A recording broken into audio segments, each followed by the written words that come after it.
The effects of the current economic crisis have touched everyone. Even if you still have a good job and a paid-up mortgage, chances are your monthly 401k statement will remind you that you've lost a good chunk of your savings. Trillions of dollars have evaporated from those accounts that have become the prime source of retirement funds for a majority of American workers, affecting their psyche and their future. If you're still young enough, there's time to rebuild and recover. But if you're in your 50s or 60s or beyond, the consequences can be dire. And it's drawing attention to the shortcomings of a retirement system that's jeopardized the financial security of tens of millions of people. It was a gray, chilly morning in Midtown Manhattan, and a line of unemployed, mostly white-collar workers stretched for blocks around the Radisson Hotel. More than 1,000 middle managers, stockbrokers, consultants, secretaries, and receptionists had come here hoping to find a job. If you are just arriving, please step this way. Good morning. It was called a career fair, but there was no merriment here, only a whiff of desperation. Do you have any openings in the IT industry? Many of these people had been out of work for months and burned through their liquid assets, their future even bleaker than the present. Alan Weir, who turned 60 this month, showed us his latest 401k statement, which he hadn't had the courage to open up. I'm afraid. You're going to open it now? You want me to? Let's do it. There's good reason for his trepidation. Nearly half of his life savings have vanished in a matter of months. It went down again. How much are you down overall? About $140,000. Do you think you'll ever get it back? I will probably never see it come back. I was looking to retire probably when I hit 62. I can't do it now. I'll probably be working until I'm at least 70. I'm a Microsoft Office diva. Until she lost her job, Kathleen Coleman had spent nearly 30 years working as an executive assistant on Wall Street. She doesn't have much to show for it. Tell me about your 401k. Does this answer the question? This is what it was in 2005. 2007, you're down below 2005. Right. Another one went down almost $40,000. One was Right. 88,000, and then it went down to like 50. How old are you? 54, and I live alone. I don't have any children. I've been a career girl all my life, and it's been a great career, and I don't deserve this. I'm sorry. It's all right. Have you had any nibbles? All the nibbles I've had, I get beat out by top models who can type.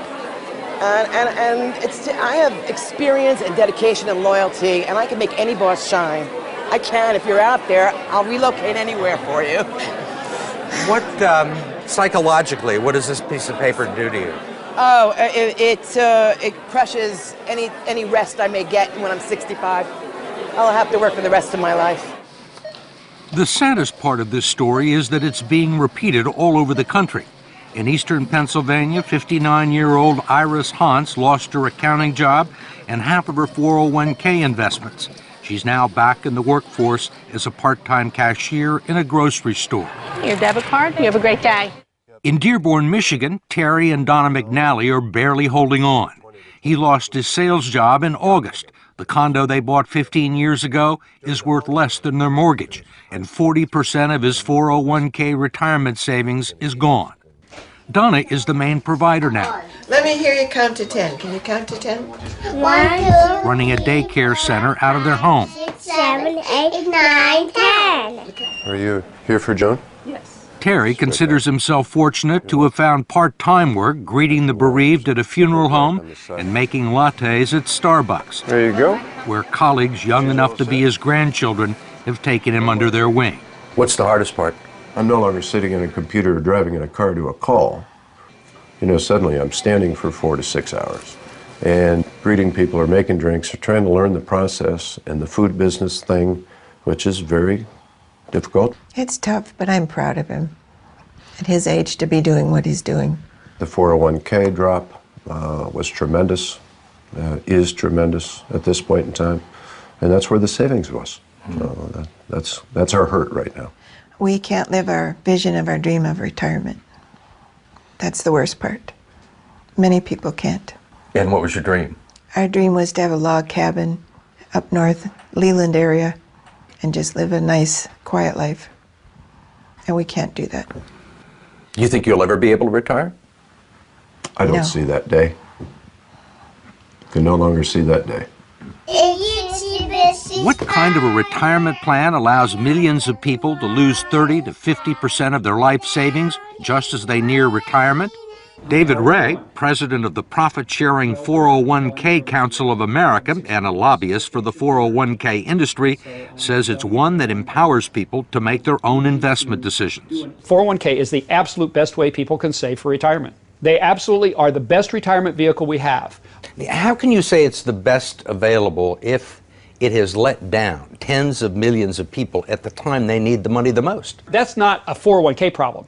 That is our entire investment system. This is about the markets went down for everybody. Nobody was saved in the current thunderstorm. Ray says that many people still have more money in their 401ks than they've actually contributed.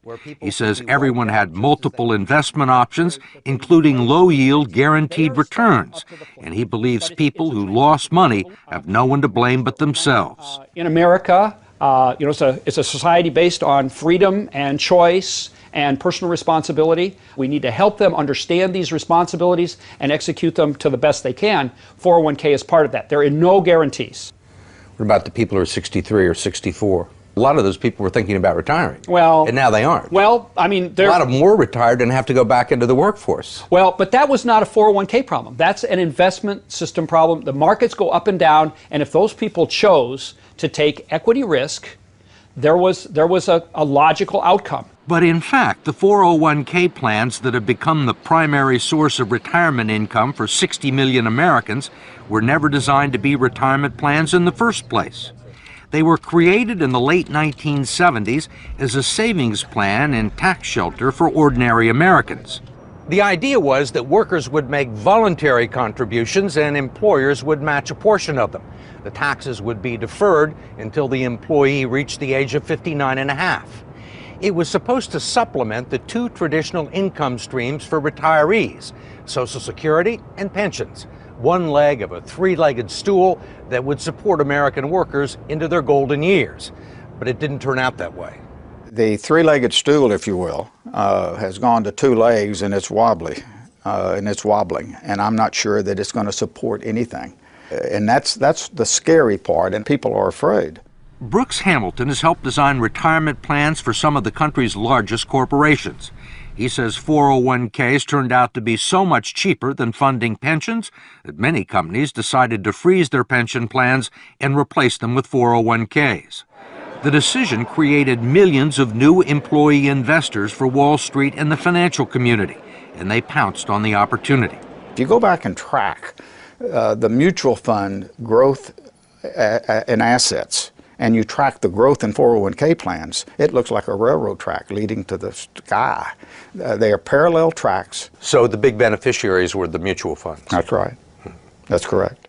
When employers began turning 401ks into retirement plans, the financial community was not shy about promoting them as such. The prospect of trillions of dollars in the hands of unsophisticated investors opened the door for all sorts of potential abuses. The fact is that the typical 401k investor is a financial novice. They don't know a stock from a bond. And we give them a list of 20 or 30 mutual funds with really, really powerful names. You know, they sound like, gee, that's where I want to have my money. What are generally the quality of the mutual funds and 401k plans? Mediocre.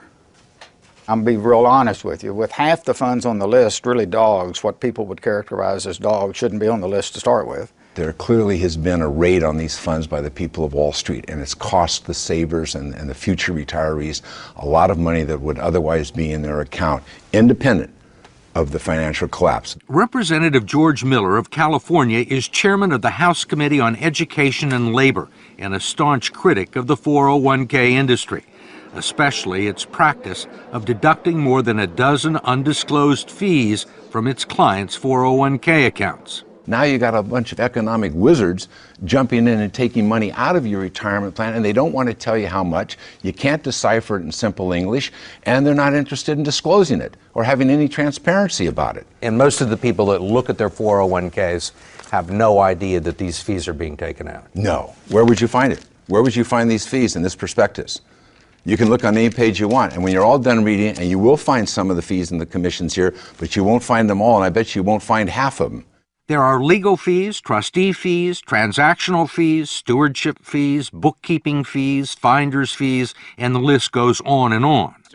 Miller's committee has heard testimony that they can eat up half the income in some 401k plans over a 30-year span, but he has not been able to stop it. We tried to just put in some disclosure and transparency in these fees, and we felt the full fury of that financial lobbying. David Ray, a lobbyist for the 401k industry, says he favors disclosing the fees, but his partners in the financial industry don't. You think most people know these fees exist? I think they know that there are fees. They don't know exactly how large they are. Why do you think the financial services industry is opposed to fee transparency? I don't know that they're opposed to it. I think the issue is... You don't think they're opposed to it? Well, they want to keep... You're a lobbyist in Washington, right? You know they're opposed to it. George Miller hasn't been able to get a bill to the floor. I think they want to keep the systems as simple and not make changes. They like the way things are, and whenever you push people out of their comfort zones, you know, it's an issue. I mean, they're comfortable with the situation because they're making a ton of money, or they have made a ton of money. Well, and their systems are set up in certain ways. You know, this is going to be a big change. We wanted to ask David Ray, who's been so bullish on 401k plans, one last question about what the future holds for people like Terry and Donna McNally and Kathleen Coleman, who you met at the beginning of this story. Dedicated, loyal, I can be there, there's nothing standing in my way. Thank you. Need a babysitter? Most of the people that we've talked to are 50 and 60 years old, right, and have sustained these losses, say there is no way they're ever going to make them back. Right. Do you agree with that? I think we have to be truth tellers. I think that when a person has hit this point, and we've had this unfortunate situation, I don't think we can misrepresent what the possibilities are. And the reality is that money's not coming back that they've lost. They can't count on it. They have to, maybe they have maybe if they work 10 more years, it'll come back by the 10, but it's important that they not have unrealistic expectations.